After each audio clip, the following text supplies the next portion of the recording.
ನಾನು ದೀಪಕ್ ಕುಮಾರ್ ಶೆಟ್ಟಿ ಬೈಂದೂರು ರೈತ ಸಂಘದ ಅಧ್ಯಕ್ಷ. ಈಗಾಗಲೇ IAS ಕೋಚಿಂಗ್ ಸೆಂಟರ್ನ ಬಗ್ಗೆ ನಮ್ಮ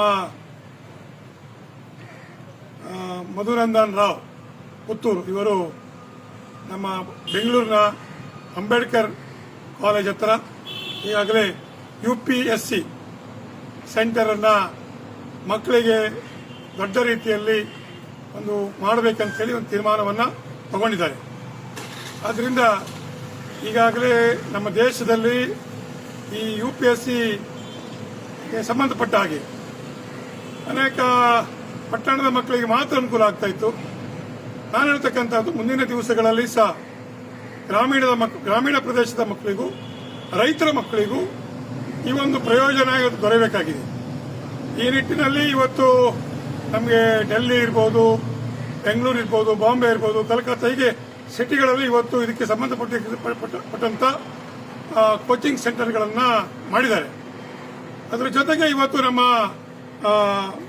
ಮಧುನಂದನ್ ರಾವ್ ಅವರು ಬಹಳ ಆಶೆಯಿಂದ ಗ್ರಾಮೀಣ ಪ್ರದೇಶದ ಮಕ್ಕಳು ಅವರು IAS ಕಲಿಬೇಕು, IAS ಕಲಿತು ಮುಂದಿನ ದಿವಸಗಳಲ್ಲಿ ಅದು IFS ಬೇರೆ ಬೇರೆ ನಮ್ಮ ದೇಶದ ಉನ್ನತ ಹುದ್ದೆಗಳಿಗೆ ರೈತರ ಮಕ್ಕಳು ಹೋಗಬೇಕೆನ್ನುವಂತ ಒಂದು ದೃಷ್ಟಿಯನ್ನ ಇಟ್ಟುಕೊಂಡು ಇದನ್ನು ಖಾಲಿ ತಮಗೇನು ವ್ಯಾವಹಾರಿಕವಾಗಿ ಮಾಡ್ತಕ್ಕಂಥದ್ದಕ್ಕಲ್ಲ, ವ್ಯಾವಹಾರಿಕವೂ ಸಣ್ಣ ಪುಟ್ಟ ಇರ್ತದೆ.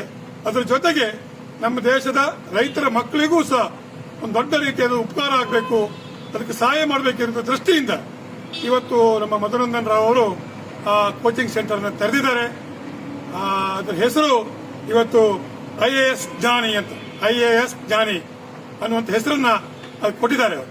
ಅದರಿಂದ ನಮ್ಮೆಲ್ಲ ಕರ್ನಾಟಕದ ಮೂಲೆಯಲ್ಲಿರ್ತಕ್ಕಂಥ ಏನು ನಮ್ಮ ರೈತರ ಮಕ್ಕಳು ಕಲೀಲಿಕ್ಕೆ ಬಹಳ ಕೆಲವರು ಚುರುಕಿರ್ತಾರೆ, ಅವರಿಗೆ ಸರಿಯಾಗಿರ್ತಕ್ಕಂಥ ಮಾರ್ಗದರ್ಶನ ಕೊಡುವರಿಲ್ಲ. ಆದರೆ ಈ ಒಂದು IAS ಜಾನಿಯ ಮುಖಾಂತರ ನಮ್ಮ ಮಧುನಂದನ್ ರಾವ್ ಅವರು ಈ ಒಂದು ಉದ್ದೇಶವನ್ನು ಇಟ್ಕೊಂಡು ಮಾಡ್ತಾ ಇದ್ದಾರೆ.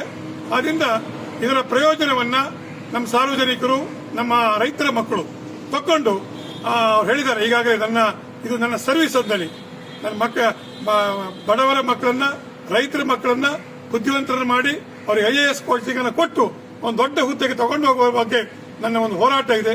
ಅದಕ್ಕಾಗಿ ನಾನು ಈಗ ಈ ಕೆಲಸವನ್ನು ಮಾಡ್ತಾ ಇದ್ದೇನೆ ಅನ್ನುವಂತ ಮಾತನ್ನು ಹೇಳಿದ್ದಾರೆ.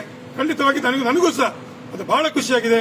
ಅದರಿಂದ ನಮ್ಮೆಲ್ಲ ಕರ್ನಾಟಕದ ಏನು ಬಡವರ ಮಕ್ಕಳು, ರೈತರ ಮಕ್ಕಳು ಇವರ ಏನು ಇವತ್ತು ನಮ್ಮ IAS ಜ್ಞಾನಿ ಕೋಚಿಂಗ್ ಸೆಂಟರ್ ಅಂಬೇಡ್ಕರ್ ಕಾಲೇಜಿನ ಹತ್ರ ಇವರು ಮಾಡಿದ್ದಾರೆ.